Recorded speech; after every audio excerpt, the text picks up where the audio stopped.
তিনিচুকীয়া জিলা শদিয়া সমষ্টিৰ অন্তৰ্গত হাঁহখাতি গাঁও পঞ্চায়তত যোৱাকালি টংকেশ্বৰ মৰাণৰ ঘৰত বৈদ্যুতিক শ্বৰ্ট চাৰ্কিটৰ ফলত আচলতে এটা ঘৰ সম্পূৰ্ণকৈ জ্বলি ভস্মীভূত হয়।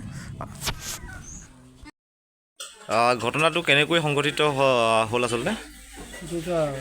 এনেতো ক'ব গ'লে মানে কাৰেণ্টৰ হাৰিবৰ কাৰণে এনেকুৱা হ'ল বুলি ভাবিব লাগিব। হয়। কিমান সময়ত হৈছিল যোৱাকালি ঘটনাটো? প্ৰায় 10টা 10:30 এনেকুৱা টাইমতে 10টা 10:30।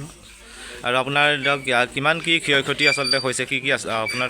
আমি শুনাত এইফালে আপোনাৰ কুকুৰা গঁৰালো আছিলে? এইবিলাক কুকুৰা গঁৰাল আছিলে, বেলেগকৈ হাঁহ গঁৰাল আছিলে, ছাগলী গঁৰাল আছিলে। হয়। পাকঘৰ আছিলে, এইবিলাক বস্তু আছিলে গছতে।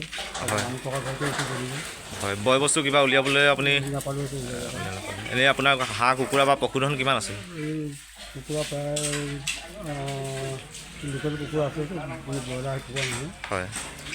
200 মান আছিলে কুকুৰা পোৱালি। হয়। 1 কেজি ওচৰ আছে, 1.5 কেজি এনেকুৱা ওচৰ আছে। এইখিনি গোটেইখিনি মৰিলে। হাঁহখিনি পিছত কিমান আছে কি আছে নাজানো। হাঁহো 100 মান আছিলে। হয়। কেইটা আছে কি আছে এতিয়া দেখাও নাই। ছাগলীখিনি এতিয়ালৈকে দেখি পোৱাই নাই। হয়। ৰাতি কোনোবাই জেগা খুলি দিলে গুচি গ'লে তেতিয়াও নাজানো আৰু। হয়। বৰ্তমানলৈকে কোনো চৰকাৰী কোনো বিষয়া বা চৰকাৰৰ পক্ষৰ পৰা কোনো লোক আহি ইয়াত উপস্থিত হৈছেনে? যোৱাকালি থানাৰ পৰা মানুহ আহিছিল ৰাতি। হয়। আৰু ৰাতি তেখেতে চালে থাকিলে তাৰপিছত তেনে বিশেষ একো কৰা নাই। ফায়াৰ ব্ৰিগেড আহিলে, ফায়াৰ ব্ৰিগেড আহিলে পানী ঢালিলে। ফায়াৰ ব্ৰিগেড আহি অগ্নি নিৰ্বাপক বা বাহিনী আহি আচলতে জুই নিৰ্বাপন কৰিবলৈ সক্ষম হ'ল আৰু তেওঁলোকে আহি সেইখন তাৰ পাছত তেওঁলোকে আহি পাইছে। আছে।